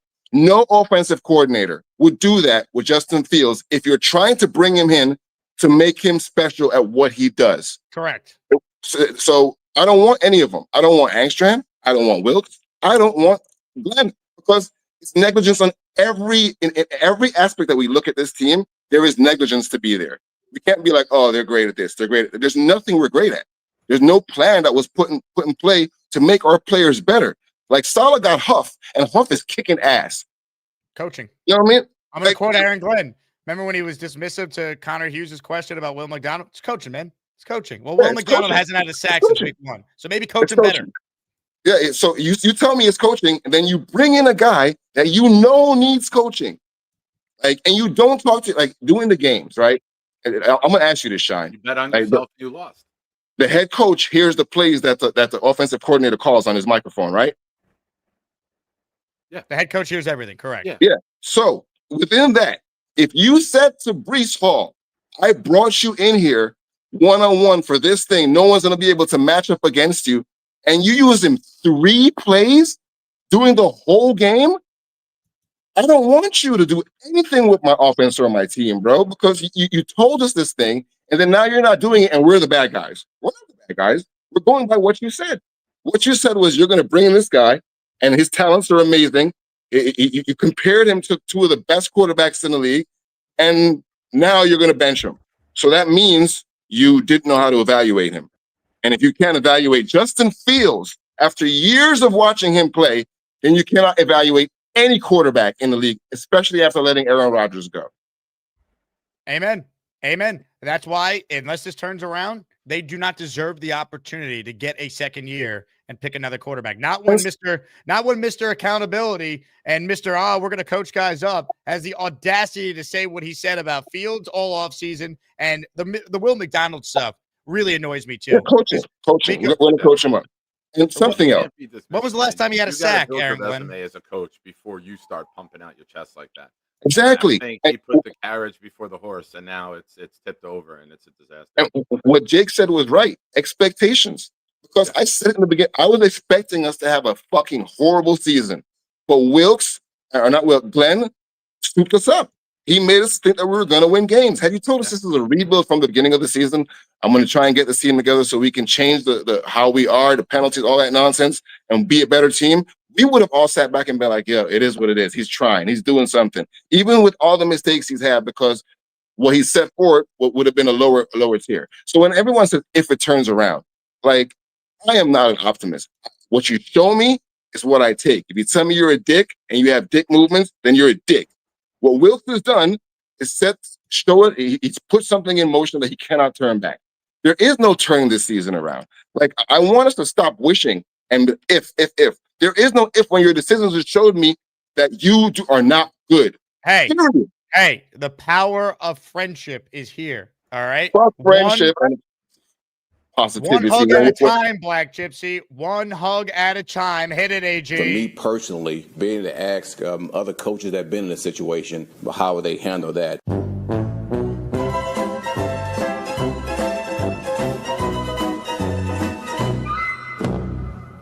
I agree with everything he's talking about with the plan and the coaching, 100%. By the way, we talk about what they said about Fields. It really bothers me. I'll say it again. That Aaron Glenn is acting like Will McDonald is about to, take his game to another level, right? He had 10.5 sacks last year. He has 2 this year. They both came in week 1. Hasn't had one since. It's coaching, man. It's coaching. We saw a lot of that. The speed last year, we saw a lot of with Will. Yep. The spins, the coming around the edge.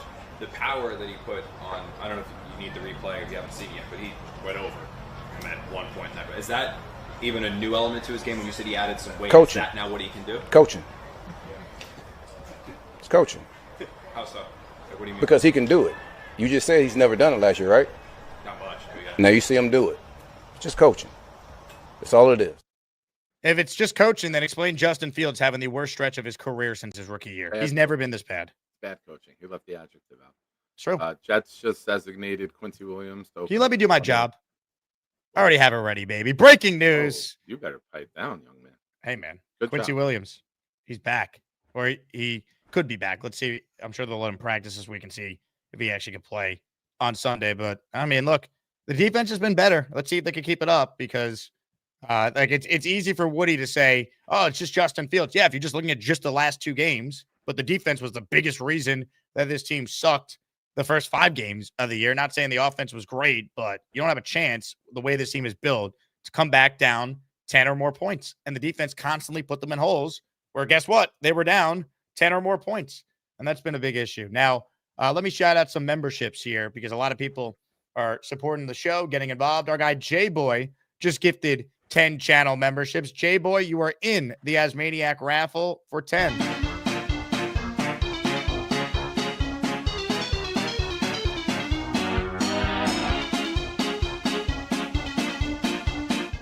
The following 10 people are now channel members, courtesy of J-Boy, Kevin K, Adam Page, Bryant, Rocco Pesce, Aaron Cito, Jets Forever #2, The King Does, and Christian A. But wait, there is more. How about a 5 spot from Dre?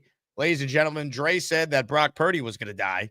In hindsight, we as Jet fans are all going to die because we can't take this anymore. Dre, you are in the raffle for 5. JETS. All right, let's go. All right, more right now. Darth Crypto in for 1. Thank you, Darth Crypto. And shout out to Fonzansky here, or Frozansky, gifting 5. That is 5 entries for every raffle, or every membership you gift, I should say. It gets you in the raffle for that many times. This is for you, Frozansky. Yeah, here we come, baby. Here we come. Here come the Jets, baby. Darth Crypto also in for 1. Frozansky super chat here. It's almost like Glenn forgets what players he has. Yeah, I mean, you can't say you have this plan and it's coaching and go into the year and say that, you like the talent on this team and we're going to go out there and make the fan base proud. Then after you lose and fall to 0-3, we're not the same old Jets. And now you're trying to spin this into, well, I mean, this is a big rebuild. I mean, big ships take a while to turn. Stop it. Stop it. You came in with expectations of winning and you don't know how to do it. Spencer Green says, to hell with all this. Draft Pavia, born damn winner. That's what we need. Winner. Beast tell these bastards. Breaking news. Jets trade Hall for Gorman. Gorman gets his first job. Jets win. Gorman's not getting any job. He originally RSVP'd Nick that he would come to the watch party. Yeah. Where he wrote maybe. And I go, maybe you better get here, Gorman. And then he goes, okay, you still want me? And I go, of course we want you. And then he said, all right, I only have enough money for an Uber there, trying to get me to now pay for his Uber on the way back. I go, just take the train. It's right next to Penn Station. And he goes, oh, I can't. I don't know. I'm not going to come now. So I'm like, okay. He messaged me, are you going? And I just replied, no. So I'm not dealing with Gorman. Also, I learned this too. Same. This is the reason Gorman became a Colts fan. I figured it out. Greetings, Asmaniacs. I am the reason that Charles Gorman doesn't root for the Jets anymore. We're happy now. Respect our privacy. Thank you, Charles. I'm rich now. See you in Del Boca Vista, Jake. That's why he wants to come back. He was catfished again by a fake Colts fan lady. What the fuck? I mean, he's Charles. Ridiculous. Also, I would like to shout out one of our own, the great Dre Day, who came to our tailgate on Sunday, Nick.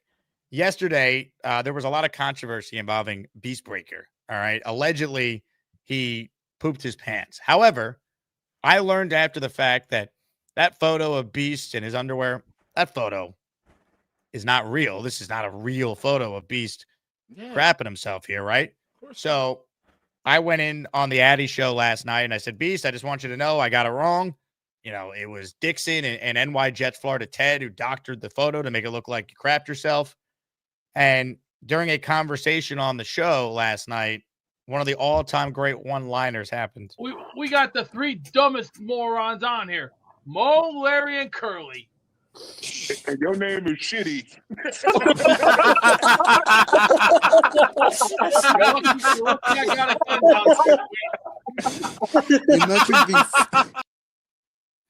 Unbelievable. Shout out to you, Dre Day. That was a incredible line. All right. Let's get to more of your calls here. Jared is up next. Hey, Jared. Hey, what's going on, guys? What's up, Jared?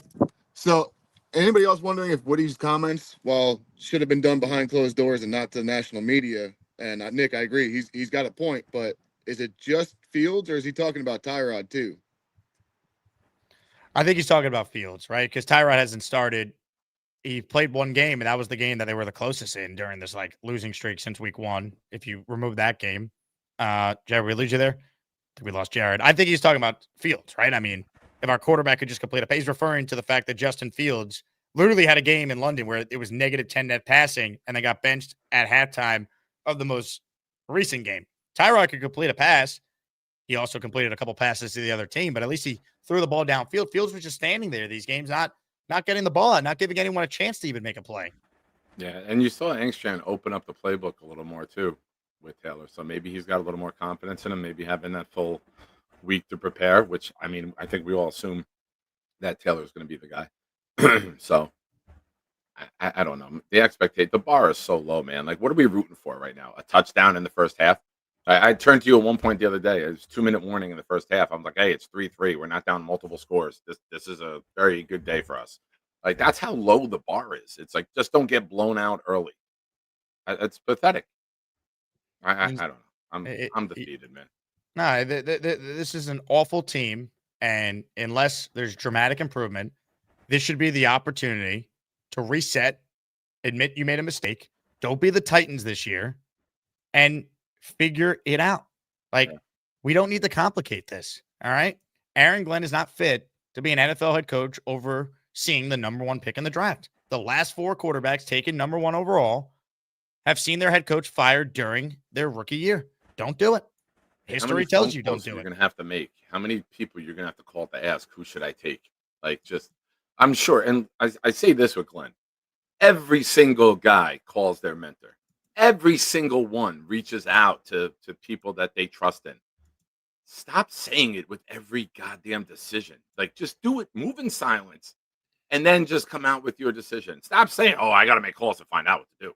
Like, we know all these coaches do it, but just kind of stop being an open book when it comes to showing your ineptitude. They're a joke. I mean, I'm sorry. They're just this franchise is a joke, and this fan base deserves so much better. The power of friendship is key, especially with reviving awful sports teams. I recall in 2016 when the Ricketts family started inviting Joe Madden to holiday parties. Next thing you know, the Cubs were World Series champs. I'm telling you, folks, our only hope is the power of friendship that we learned yesterday is going on between Woody Johnson and Aaron Glenn. Yeah, I hate this thing. Kyle Clifton checks in. Actually, I just read that one. I meant to say Spencer Green checks in. Got my different $10 super chats mixed up. Also, Beast, I'm approaching the global studio. There's a horrible stench coming from the windows, but I am here. I'm here to do battle and come out victorious. Your alliance has fallen. I'm here.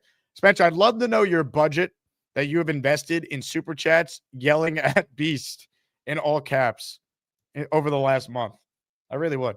On that note, let's get to more of your calls. Ladies and gentlemen, I think we all could use a pick-me-up. It's been kind of a boring show. There's been really no energy.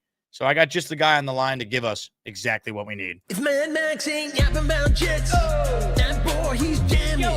He's slamming, freaking dancing, wall smashing. I'm Jake Asman. If Mad Max ain't ever stopped yapping, that boy, he still be dancing. Then call Jake Asman. He got an orange wall. What's up, guys? I'm my main topic today. Let's talk about the owners meeting yesterday. So Woody Johnson was bashing Justin Fields and defending Glenn. He was like, and Woody Johnson was like, "Oh my God, Glenn has made a lot of progress." Like, honestly, Jake, what progress has Glenn made? And let's talk about I agree with Woody. I don't think, Fields has been horrible. Let's be honest. But you shouldn't be, as a multi-billion-dollar owner, you shouldn't be bashing your quarterback. I'm sorry, you're a multi-billion-dollar owner. You should be a drunk fan in the E section at MetLife Stadium in the E lot. You shouldn't be trained like that. It's a multi-billion-dollar owner. Just be serious about it, honestly, Jake. And Woody Johnson still defends Glenn. What has Glenn done?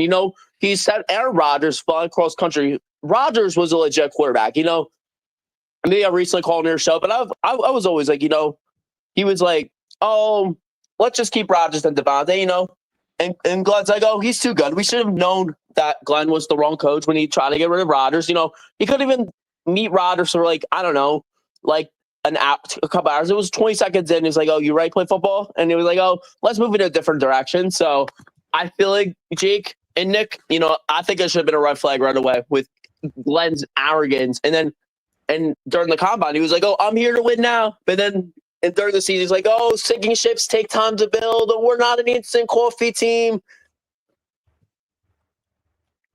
What are your thoughts on that, Jake and Nick?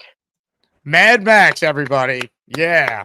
Max, give us an update on how college is going for you. Man, it's been good. It's been good, Jake, Yep. And Nick.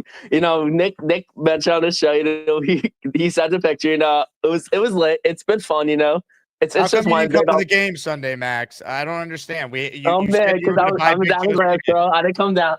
I'll probably explain this on next day. In Glassboro, and I thought it was multiple tickets. You know what I mean? But it was fun. Though. It was a very hey. You could have sat next to Big Joe.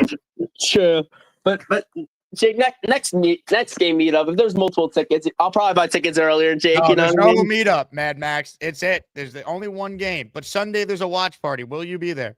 No, I will not. I will not. Because I'll be down in Glassboro, and it's in New York City. Come on, Jake. What's Glassboro? and it's at a bar.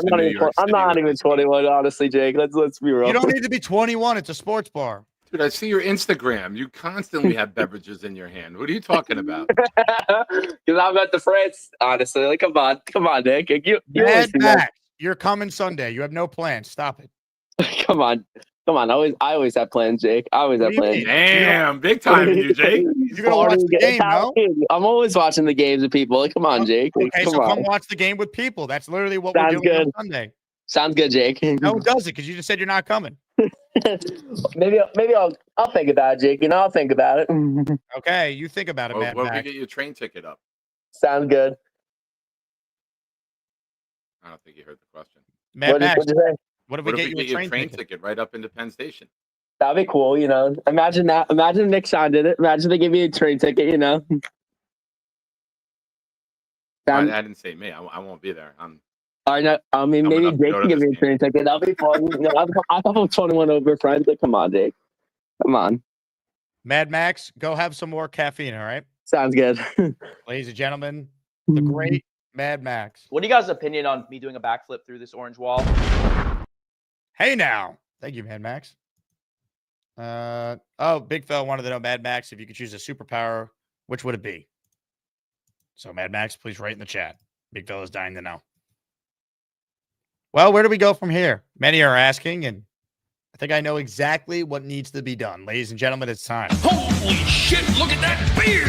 He has a beard, he's the man. Ain't no Santa Claus. Papa Jet loves the jet. He's one handsome son of a bitch. It's Papa Jet.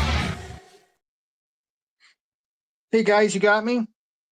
Oh, we got you, Papa Chat. What's up, son? Hey, it was awesome meeting you two Sunday. Yeah, man, same. And it was awesome meeting everybody. My only regret was not spending more time with everybody, you know, but I was kind of in a whirlwind there and trying to meet everybody. And hold on real quick, Papa. Let me just announce this because Aaron Glenn's speaking right now. He will not reveal who the starting quarterback will be. Cites a competitive advantage. Great. Which means okay. Change. You only do that when you're making the change. Tyrod's day to day. That's why he's probably not announcing a quarterback. Because if Tyrod was fully healthy, I think he starts. So imagine this: Tyrod's day to day with something. If he can't play and you're stuck playing Justin Fields after the owner shat on him, the Jets are going to lose by 40 on Sunday. This is going to be a hilarious watch party. We'll sit there and just laugh at how bad this football team is. Unbelievable. You done? Yeah, go ahead, Papa. Make whatever point you have on this shitty team. Go ahead. Not trying to run your show, Jake. I just didn't know if you were done. But you know, I want to give a big shout out to Coach Cho. You know, we all knew he had back and neck problems, but I think we all saw. I mean, he's really hurting, and for him to come up by himself from North Carolina, and just and it wasn't for the Jets. He could have stayed home and watched them. It was for the Asmaniacs. So I'm just giving a big shout out to Coach Cho. God bless him. You know. And like I said, it was cool meeting everybody. I sat with Jay Quest, and I had Luppy and Anthony L and his daughter behind me, and the Genergy and Cynthia. And I'll tell you, Anthony L he's got a bubbly personality. I'd sit with him any day of the week. We had a riot. We were just laughing the whole time. It was great. But as far as the plays there on that screen pass where the offensive linemen were basically having coffee and waiting for the running back to get there.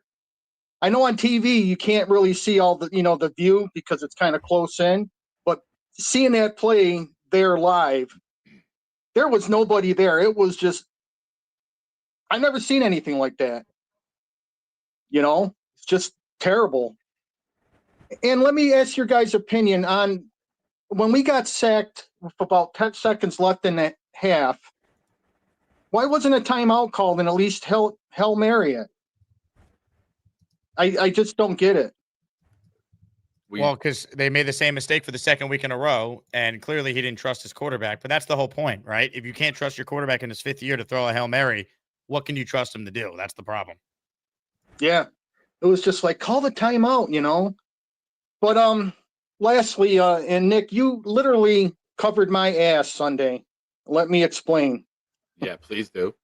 I forgot my belt. He did what? Stupid Whoa. me. You're right. And at the Calm your tailgate, freaky down. hold on. Is it At the tailgate, I was fine, but by the time you do all the walking into the stadium, up and down the stairs, and the last trip to the concession stand, my pants were falling down, and I gave the 4.5%ers. I apologized ahead of time. I warned them. Calm your freaky down. Well, anyways, so I'm carrying like a beer popcorn and pretzel like this, and my other hand's got to hold up my pants. And I get back to the seat, and I'm telling the wife, I said, we got to do something. My pants are falling down, And I looked at my wrist. I had 3 wristbands on, two of the paper ones, and your wristband was there. And I'm saying, wait a minute. That's probably got a little stretch to it, Sure enough, we squeezed 2 belt loops together, used your wristband, tied it up, and you covered my ass the rest of the day. So I appreciate it. Oh, the tailgate pass? Yeah, the orange tailgate one? yeah. Yeah, that's from Tailgate Joe. All right, yeah, you can thank him. Okay, well, you handed them out, Tailgate Joe, whatever. You guys covered my ass because All right, indirectly, it held up my I'll pants. accept credit for your pants staying up. But that's all I got. Thanks, guys. And again, awesome meeting everybody. I loved it. So, great time. Papa, great to meet you, man. I'm glad that you had a good time despite the team being bad, but at least the tailgate was fun. And shout out to Tailgate Joe's wristband for making sure we didn't see a full moon from Papa Chat. Let me get to Aaron Glenn, at least the injury update that the Jets tweeted. I haven't seen this yet, but we'll talk more about this quarterback situation. Kane and Sauce with a concussion. So they've been in protocol. All right, so we'll see how that operates for the week. Guys that are day-to-day, all right, Garrett, Cam, Jay, Stone Smart, Tyrod, Brees, Stiggers, those guys are day-to-day. All right, so we'll see how that goes. A lot of these guys, I feel real confident about those guys being a part of practice this weekend and planning in the game. MC2 is he's practicing today, so he can get clear from his concussion protocol. And Quincy is a return to practice. All right, so we're excited about that. So those are the injuries. Okay. Tyrod, I think, is going to play, and I'd be shocked if he's not the starter. Nothing Glenn is going to say is going to convince me otherwise. The owner came out and trashed Justin Fields. I don't think Aaron Glenn is going to go back to Justin Fields. I don't think he will, Nick. I'd be really surprised. The only reason you go back to him is if Taylor can't go. And then at this point, with what the owner just said, do you bump up Cook? If Woody makes these comments and you're Glenn and you're trying to keep your job, do you put the guy back out there that your owner just torched? So it creates more drama when it's bad enough we're not winning. Now it's just all drama based, which is so much fun to be a part of as a fan. Aaron Glenn not revealing who his starting quarterback will be. Moments ago, we said this. We will have a quarterback on Sunday. I would tell you that. You're not going to announce. I wouldn't want to give them a competitive advantage when I have that opportunity, but we will have a quarterback. The list was long. So for Yeah. Tyrod, did you say this day to day? Yes. What is he dealing with? He's dealing with a knee. That's something that he had before. So just who your starting quarterback is going to be. You're just not announcing it. So it isn't like this week is a competition where you're going to have. I know who the starting quarterback's going to be. Okay, you're just not telling me. Yeah. He knows who the starting quarterback is going to be, but Tyrod's day to day. Does that insinuate that it's going to be Fields? Like, am I reading too much into it there? Is it going to be Justin Fields then? It's not going to be Brady Cook. He's leaving. He's at a fork in the road, and he's leaving both options open, it sounds like. Like, he didn't rule anything out. And competitive advantage. What the fuck is the advantage with these two guys as your options? There's no advantage for the Jets if you're putting either one of these guys out there to play quarterback. It was the same game last week. It was 3 points in the first half, 3 points in the second half. It's pathetic. I mean, Tyrod's day to day, but if he practices by tomorrow, I think he starts. Like I don't know. Yeah, I mean, it would be agree. If Taylor's good to go, Jets, Taylor's your guy. Nick, it would be peak Jets if this coach, after the owner said what he said about Fields, still starts Justin Fields on Sunday. That would be unbelievable if Glenn has the balls to actually do that. I can't believe I'm driving out there for this shit. Yeah, the fact that you're still going, I don't know why. My son. Why does he want to go? Is there something wrong with him? He's my kid, Jake. Answer that yourself. You met me. You're a great guy. Thank you. Let's hear more from Glenn here. I'm pulling the clips in real time, so bear with me. This is AG being asked about Woody's Fields comments yesterday. How do you navigate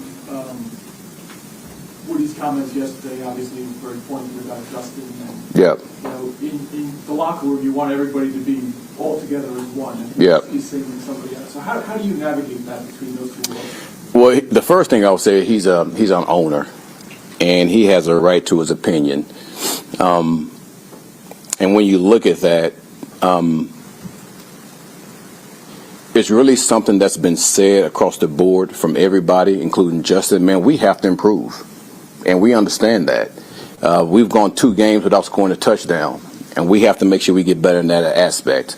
So we're all on the same page. You know, it might be said different. It might be said with different tones, but we've all been on the same page when it comes to that, when it comes to our running back play, when it comes to our quarterback play, when it comes to our defensive play. So nothing's different about what we've done. We just said in a different tone, in a different way. So I'm glad we're on the same page on that, even with our quarterbacks. So we're just fine with that. I mean, Glenn, I'm not going to criticize Glenn here because he's in a tough spot. Yeah. So there's nothing he could say. He has to say that. He can't rip Woody, and he's got to toe the line of not saying he's wrong to say that. I got to now deal with it, but also he's got to basically say it's on all of us to get better, even though Woody made it only about one player yesterday. The only player Woody highlighted yesterday as the reason why the Jets are terrible is Justin Fields, and Glenn can't come back from that. So Glenn's in a tough spot. I'm not going to criticize his answer. I think the quarterback stuff, competitive advantage, I think that's nonsense. Yeah. Stop it. But I'm not going to criticize Glenn for that because Woody put him in a horrific spot. Yeah, and I will say this. That's the first time we saw Glenn speak and be humble. He's usually chest out and aggressive. That's the first time I've seen him speak being humble. And, because he can't go at the owner or critique the owner, right? So, I don't know. We're grasping at straws here, man. This shit sucks. I mean, Glenn won't announce a quarterback. He knows who the starter will be. Yeah. Just doesn't want to publicize it. Okay. I'm sure they're frantic in Cincinnati right now. I mean, Zach Taylor can't sleep at night knowing it What are might we go up gonna against do? Tyrod or Justin Fields. Good God, man. What? All right. Last chance to get in here. Raffle for today is 2 prizes. The first prize is a Jets jersey of your choice. Quinnen, JJ, Sauce, Garrett, Brees. You're not going to want Fields, but I guess technically Fields. If you don't win, second prize today is this T-shirt. If we could just complete a pass, it would look good. Now, before we announce the winner of that T-shirt, you tell me, Nick, you requested this. Is this a better design for the shirt? I would have to put it on a shirt, but is this what you had in mind with the Woody chain there? Yeah, man. The Woody bling, so you know who said it. Oh, man, this is horrible. I hate what a season. Honestly, I showed some of this yesterday, and it's really funny. What's your favorite quote of this Jets season? You have Woody's yesterday. Don't forget the great Brees Hall line after the Miami debacle. Teams shoot themselves in the foot.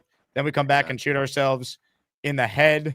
You had Aaron Glenn's comment. I think it was during halftime of the Bills game where he said, we're killing ourselves when he spoke with the CBS reporter. I think it was that game. And then you have this other quote from Woody. If you look at any head coach with a quarterback like that, you're going to see similar results when he's the reason why Justin Fields is here. And Woody's the biggest reason why Aaron Rodgers couldn't be here. It's unbelievable, man. Unreal. What's your favorite quote? I'm going with the Brees quote because I think this perfectly encapsulates not only the Jets, but us as Jet fans having to deal with this. Yeah, and it was the first one that came out, right? Like, this was the one that kind of sticks out because it was before things got really bad. Like, he could, yeah. I mean, I agree with you. It's summarized it perfectly. We made some mistakes that cost ourselves some games, and now the book is out on us, and we can't even get close to winning a game. So it's typical Jet life, man. Jet life to the next life. Hey, let's win challenges, though. We have that. We won 2 challenges. Aaron Glenn's never lost a challenge, so it ain't all bad. Someone should challenge Woody on his hirings. Really an absolute phenomenon. I hate this team. When you get this allegiance to a team, I was born into this, and it sticks with you. I'm always a Jets fan, but I'm thankful we have fans like this. I hate this team. Yeah. Fans like See how Nick thankful Shine. you are, Woody, when your stadium gets emptier and emptier week after week. See how thankful you are when it's 85% New England fans December 28th and their season means something and nobody wants to go. Oh, yeah. I'm going to struggle to give away tickets this year. Like, it's going to be tough to find people for free tickets that want to go. I'm going for the tailgate and then going home. I'm going to go see my friends at the K5 at the tailgate and then go home. Leave at 12, be home by 1, watch the game. And then, yeah. I mean, there's no just reason to go get in there dropped and let off. Woody even believe people give a damn about this. Well, watch out because it's going to cost you $100 maybe to tailgate with the BS parking that they're charging. Complete asinine. Matt L., thank you, my friend. You are in our Asmaniac raffle for 5. For me personally, being able to ask other coaches that have been in a situation, but how would they handle that?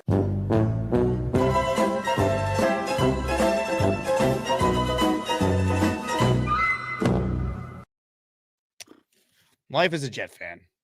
You Ain't need for that the helmet week. on a T-shirt. Yeah, we really do. Honestly, Gator, that should be our next shirt. Let's put that on a helmet. I'd wear that. God. Better than actually wearing Jet gear right now. There's just pain involved in that. All right. Ladies and gentlemen, I want to thank everyone who's tuned in. But it's time right now for a raffle. A raffle to win not 1 but 2 items today. So let's spin the wheel. It's time to announce the winners of the weekly Asmaniac raffle. Let's spin the Jake Asman Show Wheel of Champions and find out which Asmaniac is winning an epic prize. All right. As I was about to pull up the wheel, I see that we got this from David and another one from Black Gypsy. So let me manually add those names. But real quick, let's get to David's super chat. Then we'll raffle away the prizes. Jake and Nick, one thing in particular that surprised me in the second half of the Jets game versus the Panthers, the Jets abated in the running game in the second half, even with defensive tackle Derek Brown being dominant. Nick, you brought this up, and I was watching this game with you. They went away from the run game. Like, it was still a 1-score game. Tyrod's out there, and they're just like, let's just air it out without Garrett Wilson. And they're not even airing it out to, like, creatively use Breece Hall or Mason Taylor. Like, I'm with you. I think that's a fair criticism, David. Well said. Don't get me wrong. I do want to air it out. And Bonesy called the play to Arian Smith. It was first down. He did call it. Do that on 2nd and 5. You know what I mean? Run the ball. Get yourself in a favorable position. Maybe you get 7 yards. I'm going to get 2, by the way. I'm going to get 2 raffles. But now you're 2nd and 10, and you're behind the 8 ball again. And you have a quarterback that can't throw. Run the ball. You get 2nd and 3. Take a shot to Arian Smith. I'm all for that because now you're in a favorable 3rd down position if it doesn't work out. And with Fields throwing the ball, breaking news, you're going to be in the same position on 3rd down. But having 2nd and 10, come on, man. Run the ball. Put the advantage on your side. And just, you're playing for a field goal, man. Try to get as close to a field goal as you can. It's such a joke, dude. I just pathetic. But we're not going to tell you who the quarterback is, Jay, because evil plan. A master plan by Aaron Glenn. We're going to have a quarterback. We ain't telling you. I know who it is. Ah, ha, ha, ha. We will have a quarterback on Sunday. Thank you, Coach. Appreciate that. Get fired. Ladies and gentlemen, Black Gypsy gifted a membership. Nick Shine gifted a membership. Black Gypsy gifted another membership. Nick Shine gifted another membership. Hit it, AG. I'll tell you that. I wouldn't want to give them a competitive advantage when I have that opportunity. But we will have a quarterback. The list was long. So for Tyrod, did you say this day today? Yes. What is he dealing with? He's dealing with a knee. That's something that he had before. So just, you know who your starting quarterback is going to be. You're just not announcing it. So it isn't like this week is a competition where you're going to have. I know who the starting quarterback's going to be. Okay, you're just not telling me. Yeah. We don't need to know. We're dopes. We don't know anything. That's what Colin Cowherd said. Amazing. Black Gypsy. What is this? Black Gypsy, then Nick Shine, Black Gypsy, then Nick Shine. Nick Shine, you got to spend $5 more. Black Gypsy's beating you right now in this every other membership thing. That's right. Let's see if bullying works. You know what? Now that Gypsy came up, Gypsy, I had a comment before. I didn't really get to get in, but now I'm making it since you're back here. If Glenn picks people about race, Glenn would love the guy that called into the Bobby Midnight show the other day. Oh, God. Quite a performance. Nick Shine again. Yeah, Black Gypsy, take that, you're up. Gypsy. Nate says, please enter these for Rebecca Ellen and tell her Addie is live to her top 10 list. Also give her my email. I don't have Rebecca Ellen's information, so I don't know what you want me to do, Nate. Yes. Anyway, I'm going to spin this thing because quite frankly, I'm done talking about the Jets for now. I got to do it again in a few hours. Maybe I'm not done. Black Gypsy. Nick, are you going to match them? No, you yelled. I'm out. Gypsy wins. That's it? Okay. Black Gypsy, you win. Congratulations. What a season. That's Okay. our first win of the season. Gypsy, we're all living vicariously through you, our friend. We got more. I just saw this super chat from Zaha. Zaha says, as of December 2024, anyone that watched Georgia football knows Arian Smith is cheeks. Yes. Yes, he is. Now I got to spell out Zaha. Zaha. All right. I love that. In 69. The Zaha. No, Bill Clinton 69. Great name. Okay. We're done with entries. Thank you to everyone.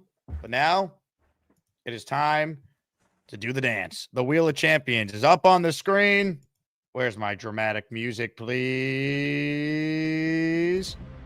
Here we go. If you win, email me, asmanjake@gmail.com, your name, your address, player you want the jersey in, color, and the size. Your options for color are green, white, or black. Again, thanks to everyone for the support. As bad as the Jets are, we're all in this together. And again, thanks to everyone for helping this channel reach over 43,000 subscribers. 2 prizes today. We'll do the jersey first. The winner of a Jets jersey is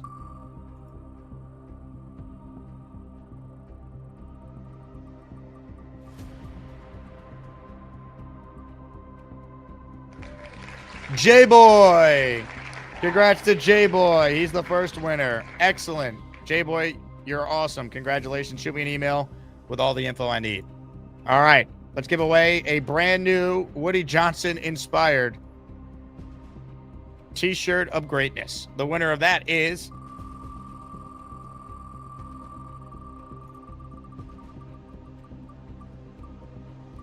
is it going to work? Black Gypsy!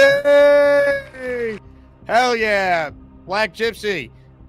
Email me your info, asmanjake@gmail.com, and let me know your T-shirt size and the color you want. If we could just pass, it would look good. Ladies and gentlemen, hit the Jet Chant for both the winners. Make sure everyone subscribes to the Nick Shine Show. If you're not subscribed to my channel, make sure you do so. Like the video on your way out of here. Again, I want to thank the audience. We couldn't do any of this without you. We're back this afternoon, so be on the lookout for a Will Parkinson appearance. We'll talk about the Jets game plan of not revealing who their quarterback is Sunday. Dun, dun, dun. So we'll get into all that and much more. Again, thank you to everyone for watching. Thank you to Nick for hopping on. Nick, safe drive to Cincinnati, and God bless you for still going to that game. Good Lord. Weekend with my son, man.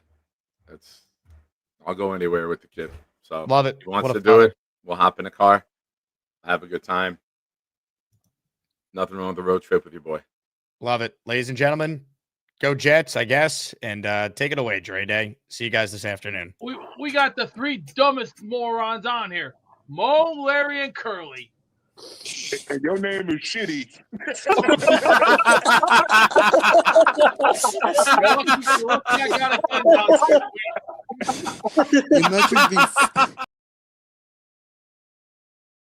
Oh, hi.